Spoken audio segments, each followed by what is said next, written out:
നമസ്കാരം. ഒരു 40 വയസ്സിന് ശേഷം നിങ്ങളുടെ മുടി നരച്ചു തുടങ്ങിയിട്ടുണ്ടെങ്കിലോ അല്ലെങ്കിൽ വളരെ ചെറു പ്രായത്തിൽ തന്നെ മുടി നരയ്ക്കുന്നു എന്നുള്ള പ്രശ്നം പറയുന്നവർക്കും ഒക്കെ തന്നെ നിങ്ങൾ PPD അടങ്ങിയിട്ടുള്ള ഹെയർ ഡൈസ് ഉപയോഗിച്ചിട്ട് വളരെ ചെറിയൊരു നരയായിരുന്നു, അത് പിന്നീട് ഇത് ഉപയോഗത്തിന് ശേഷം വീണ്ടും നര കൂടുതലായി വന്ന് അടുത്തുള്ള മുടി കൂടെ നരച്ചു എന്നുള്ളതൊക്കെ പരിഭവപ്പെടുന്നവരാണെങ്കിൽ അവർക്ക് വേണ്ടിയിട്ടുള്ള വീഡിയോ ആണ് ഇന്നത്തേത്. ഇത്തരം ഒരു കെമിക്കൽസും തന്നെ അടങ്ങിയിട്ടില്ലാത്ത രീതിയിൽ വളരെ നാച്ചുറൽ ആയിട്ടുള്ള ഒരു ഹെർബ് അല്ലെങ്കിൽ ഒരു ഔഷധ സസ്യത്തിൻ്റെ ഇല ഉപയോഗിച്ച് തയ്യാറാക്കുന്ന ഒരു കൂട്ടാണ് പരിചയപ്പെടുന്നത്. ഈ ഹെയർ ഡൈ നമുക്ക് ഏത് പ്രായത്തിലുള്ളവർക്ക് ഉപയോഗിക്കാൻ പറ്റുന്നതാണ്, ഒട്ടും കെമിക്കൽസ് ഉപയോഗിച്ചിട്ടില്ല എന്നുള്ളത് തന്നെയാണ്. ഇനി ഈ ഒരു ഔഷധ സസ്യം ഏതാണെന്നല്ലേ, അത് മറ്റൊന്നുമല്ല, നമുക്കൊക്കെ തന്നെ വീട്ടിൽ കാണപ്പെടുന്നതും അതുപോലെ കുഞ്ഞുങ്ങൾക്കൊക്കെ പനി ജലദോഷം ബുദ്ധിമുട്ടുകളൊക്കെ വരുമ്പോൾ നമ്മൾ കൂടുതൽ ഉപയോഗിക്കുന്നതുമായിട്ടുള്ള കർപ്പൂരവല്ലി എന്ന പേരിൽ അറിയപ്പെടുന്നുണ്ട്. നവരയില അല്ലെങ്കിൽ പനിക്കൂർക്ക എന്നുള്ള പേരിലും ചില പ്രാദേശികമായിട്ട് ഇതിനെ കഞ്ഞിക്കൂർക്ക എന്നുള്ള പേരിലൊക്കെ തന്നെ അറിയപ്പെടുന്നുണ്ട്.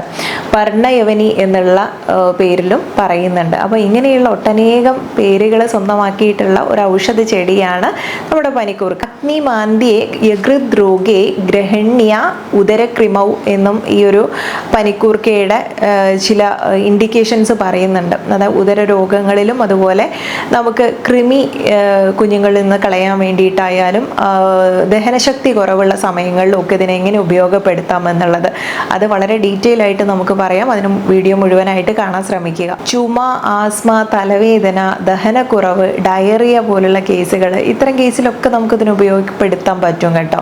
പിന്നെ കുഞ്ഞുങ്ങളിലുള്ള ചുമയൊക്കെ ആണെങ്കിൽ വളരെ പെട്ടെന്ന് ഉപയോഗിക്കാൻ പറ്റുന്നതാണ്. ഇത് ഒരു ചെറിയ കുഞ്ഞുങ്ങൾക്കാണെങ്കിൽ 1 സ്പൂൺ വീതം, വലിയവർക്കാണെങ്കിൽ 2 സ്പൂൺ വീതമൊക്കെ തന്നെ ഉപയോഗിക്കാം. അപ്പോൾ ഒരു ഉപയോഗിക്കുന്ന അളവെന്ന് പറയുന്നത് 3 മുതൽ 6 ഗ്രാം വരെയൊക്കെ തന്നെ പൊടി രൂപത്തിലും 5 മുതൽ ഒരു 10 ml വരെ ഇതിൻ്റെ ഒരു സ്വരസ എടുക്കാം. അല്ലെങ്കിൽ ഒരു 30 മുതൽ 60 ml വരെയൊക്കെ തന്നെ കഷായം രൂപത്തിൽ, ഡിക്കോക്ഷൻ രൂപത്തിൽ നമുക്ക് ഉള്ളിലേക്ക് എടുക്കാൻ പറ്റും. ഇനി ഇത് തലവേദനയൊക്കെ ഉള്ള സമയത്ത് ചെയ്യാണ്. വളരെ പൊടി കുഞ്ഞുങ്ങളാണെങ്കിൽ അവർക്ക് ബ്രസ്റ്റ് മിൽക്കിൻ്റെ കൂടെ തന്നെ ഈ നീരും കൂടെ ചേർത്തിട്ട് മിക്സ് ചെയ്തിട്ട് നെറ്റിയിൽ പുരട്ടാൻ ഉപയോഗിക്കാം. അതല്ലെങ്കിൽ പാല് കുടിക്കുന്ന സമയത്ത് നിപ്പിളിൽ അപ്ലൈ ചെയ്തിട്ട് അത് പാല് കുടിക്കുന്ന സമയത്ത് ഉള്ളിലെത്തുന്ന രീതിയിൽ ചെയ്യാം. അല്ലെങ്കിൽ ഈ നീരായിട്ട് തന്നെ ഉള്ളിലേക്ക് എടുക്കാൻ പാലും മിക്സ് ചെയ്തിട്ട് കൊടുക്കാവുന്നതാണ്, സ്പൂണിലൊക്കെ ആക്കിയിട്ട്. ഇനി ഇത് ഒന്ന് വെള്ളത്തിലിട്ടിട്ടൊന്ന് ബോയിൽ ചെയ്യുമ്പോൾ ഒന്ന് വാടി വരുമല്ലോ, ആ സമയത്ത് നമുക്കിതിൻ്റെ നീര് പിഴിഞ്ഞെടുക്കാം. അതല്ലെങ്കിൽ തീയിൽ വെച്ചിട്ടൊന്ന് വാട്ടിയെടുക്കാം. ഈ രീതിയിലൊക്കെയാണ് നമ്മളതിൻ്റെ സ്വരസ തയ്യാറാക്കി എടുക്കുന്നത്.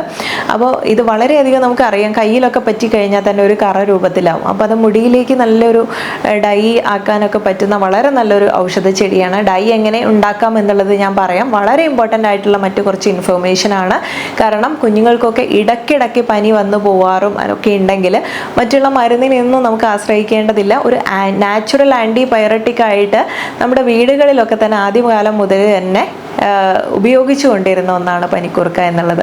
അതുകൊണ്ട് ഇത് ഈ രീതിയിലൊക്കെ ഉപയോഗിക്കുന്നതിന് കൂടെ തലവേദന ഉണ്ടെങ്കിൽ വലിയ ആളുകളാണെങ്കിലും അവർക്ക് അല്പം പനിക്കൂർക്ക നീരോ അല്ലെങ്കിൽ നാരങ്ങ നീരോ ഇതിലേതെങ്കിലും ഒരെണ്ണം എടുത്തിട്ട് ചൂടാക്കിയ ഒരു തവിയിലേക്കോ നേരിട്ട് ചൂടാക്കിയ കരിഞ്ഞു പോവും. ആ ഒരു ചൂടാക്കിയിട്ടുള്ള തവിയിലോ സ്പൂണിലോ ഈ നീരൊഴിച്ചതിന് ശേഷം അതിലേക്ക് അല്പം രാസ്നാദി പൗഡറും കൂടെ ചേർത്തിട്ട് മിക്സ് ചെയ്തിട്ട് നെറ്റിയിൽ ഇളം ചൂടോടുകൂടി അപ്ലൈ ചെയ്യുന്നത് തലവേദന കുറയ്ക്കാൻ, ആ ഒരു നല്ലൊരു ശമനം കിട്ടാൻ വേണ്ടിയിട്ട് സഹായിക്കുന്നുണ്ട്. ജ്യൂസിൽ തന്നെ അല്പം ഇഞ്ചി നീരും കൂടെ സമം ചേർത്തിട്ട് അത് കുടിക്കുന്നത്, ഭക്ഷണത്തിന് മുൻപ് കഴിക്കുന്നതും ഒക്കെ തന്നെ നമുക്ക് ദഹന പ്രശ്നങ്ങൾ ഉണ്ടെങ്കിൽ അതൊക്കെ മാറ്റാൻ വേണ്ടിയിട്ടും വളരെ ഹെൽപ്ഫുൾ ആയിട്ടുള്ളതാണ്. അതുപോലെ ഇത് നല്ല തലവേദനയുള്ള സമയത്ത് നമുക്ക് ഇതുപോലുള്ള രാസ്നാദി ചൂർണ്ണമൊന്നും കയ്യിലുള്ള വെറും ഒരു പനിക്കൂർക്ക ഇലയാണെങ്കിൽ അത് നമുക്ക് നന്നായിട്ട് അരച്ചെടുത്തിട്ട് നെറ്റിയിൽ പുരട്ടിയിടുന്നതും നല്ലതാണ്. ഒരു 5-6 ml ഈ നല്ല ഇടിച്ചു പിഴിഞ്ഞെടുത്ത് സ്വരസയും എടുത്ത്, അതായത് പനിക്കൂർക്കയുടെ സ്വരസയും അതിലേക്ക് അല്പം തേനും കൂടെ ചേർത്ത് കഴിഞ്ഞാൽ കഫ്, ആസ്മ ബുദ്ധിമുട്ടുകളൊക്കെ ഉള്ളവരോ അല്ലെങ്കിൽ റണ്ണിങ് നോസ്, നമുക്ക് മൂക്കൊലിപ്പ് പ്രശ്നങ്ങളൊക്കെ ഉള്ളവരാണെങ്കിൽ അതൊക്കെ കുറയ്ക്കാനും നല്ലതാണ്. ഇനി അതുപോലെ തന്നെ നമുക്ക് ഇത് ഔഷധ ഒരു ഡിക്കോക്ഷൻ ആയിട്ട് ഉപയോഗിക്കാൻ പറ്റും. കുറച്ചധികം വെള്ളത്തിൽ ഈ പനിക്കൂർക്കയിലിട്ട് തിളപ്പിച്ചിട്ട് ആ വെള്ളം കുടിക്കാൻ വേണ്ടിയിട്ട് ഉപയോഗിക്കുന്നതും ഒക്കെ തന്നെ കഫക്കെട്ട് ബുദ്ധിമുട്ടുകളും കോൾഡ് വന്നിട്ടുള്ള ദേഹാസ്വാസ്ഥ്യങ്ങളും ബുദ്ധിമുട്ടുകളും ഒക്കെ മാറ്റാനും ഇത് സഹായിക്കുന്നുണ്ട്. സന്ധിവാത ലക്ഷണമൊക്കെ കുറയ്ക്കാൻ വേണ്ടിയിട്ട് ഞാൻ ഈ പറഞ്ഞതുപോലെ ഒരു ഡിക്കോക്ഷൻ ഉണ്ടാക്കി കഴിക്കുന്നത് നല്ലതാണ്. അതുപോലെ ഇത് തന്നെ നമുക്കൊന്ന് ആവി പിടിക്കാൻ വേണ്ടിയിട്ട് ഉപയോഗിക്കാൻ പറ്റും. ആ സമയത്ത് ആ കഫത്തിനെയൊക്കെ ഇളക്കി കളയാനും കൂടെ ഇത് സഹായിക്കുന്നുണ്ട്.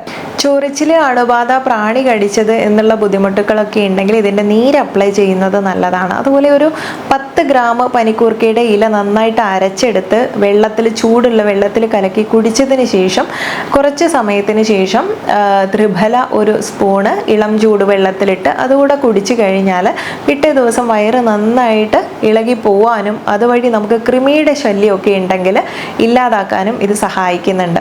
അതുപോലെ ഈ തുളസി ഇലയും പനിക്കൂർക്ക ഇലയും ചുക്കും കുരുമുളകും ഈ 4 കാര്യങ്ങൾ ഒരുമിച്ച് ചേർത്തിട്ട് ഉണ്ടാക്കുന്ന പനിക്കഷായം വളരെ പ്രസിദ്ധമാണ്. ഇത് പനി മാറ്റാൻ വേണ്ടിയിട്ട് വളരെ നല്ലൊരു ഔഷധം കൂട്ടാണ്. അത് തന്നെ ആ ഉണ്ടാക്കിയിട്ടുള്ള അതേ കഷായം തന്നെ ആവി പിടിക്കാൻ ഉപയോഗിക്കുന്നതും പനി വരുന്ന സമയത്ത് ഈ പനിക്കൂർക്ക മാത്രം ഉപയോഗിച്ചിട്ട് നമുക്ക് ഇതുപോലുള്ള ഒരുപാടേറെ പൊടിക്കൈകൾ ചെയ്യാൻ പറ്റും. ആൻറ്റി ബാക്ടീരിയൽ, ആൻറ്റി ഫംഗൽ ആക്ഷനൊക്കെ ഉള്ളത് കൊണ്ട് തന്നെ നമുക്ക് ഇതുപോലുള്ള ബുദ്ധിമുട്ടുകളൊക്കെ മാറ്റാനും അതുപോലെ ഇതിൻ്റെ ജ്യൂസ് ഉപയോഗിച്ചിട്ട് മുഖത്ത് പിമ്പിൾസ് ഒക്കെ വരുന്നവരുണ്ടെങ്കിലൊക്കെ മാറ്റാൻ നല്ലൊരു ക്രീം മുൻപ് പരിചയപ്പെടുത്തിയിട്ടുണ്ടായിരുന്നു. അതും വളരെ നല്ലതാണ്. ഇനി അതുപോലെ നമുക്കിത് മുടിയിലേക്ക് എങ്ങനെ ഉപയോഗിക്കാം എന്നുള്ളതാണ് എല്ലാവർക്കും സംശയം വരാറുള്ളത്.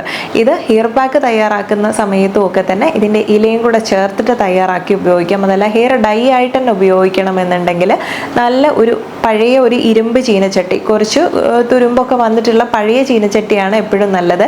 ആ ഒരു റിയാക്ഷൻ നടക്കാൻ വേണ്ടിയിട്ട് അത്തരം ചട്ടി എടുക്കുന്നതാണ് നല്ലത്.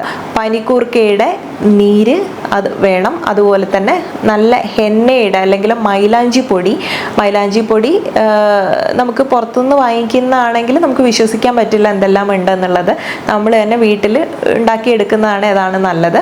അതല്ലെങ്കിൽ നല്ല നെല്ലിക്കപ്പൊടി, ഈ നെല്ലിക്കപ്പൊടിയും മൈലാഞ്ചി പൊടിയും അതുപോലെ തന്നെ കറിവേപ്പില നന്നായിട്ട് വീട്ടിൽ ഉണക്കി പൊടിച്ചെടുത്തിട്ടുള്ള ആ പൊടിയും കൂടെ ചേർത്തിട്ട് നന്നായിട്ട് ഒട്ടും എണ്ണയൊന്നും ഇല്ലാതെ വളരെ ചെറിയൊരു തീയിലിട്ടിട്ട് ഇത് നന്നായിട്ടൊന്ന്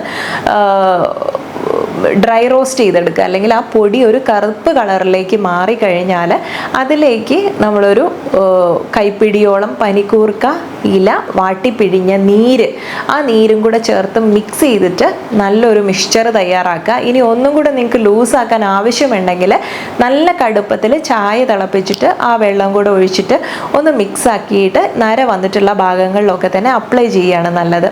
അപ്പം ഇങ്ങനെ ചെയ്യുന്ന സമയത്ത് ഓയിൽ അപ്ലൈ ചെയ്യേണ്ടതില്ല.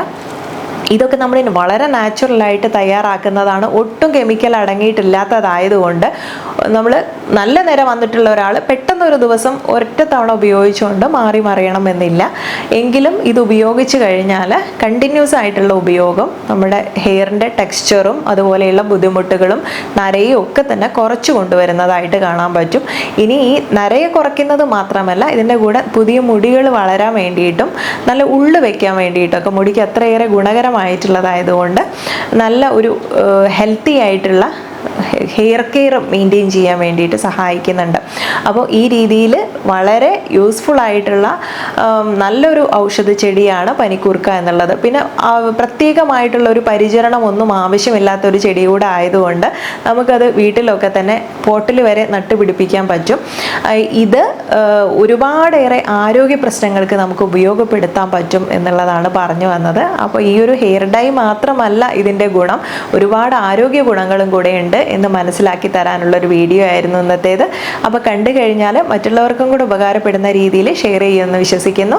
നെക്സ്റ്റ് വീഡിയോയിൽ നല്ലൊരു വിഷയവുമായി വീണ്ടും കണ്ടുമുട്ടാം. നന്ദി.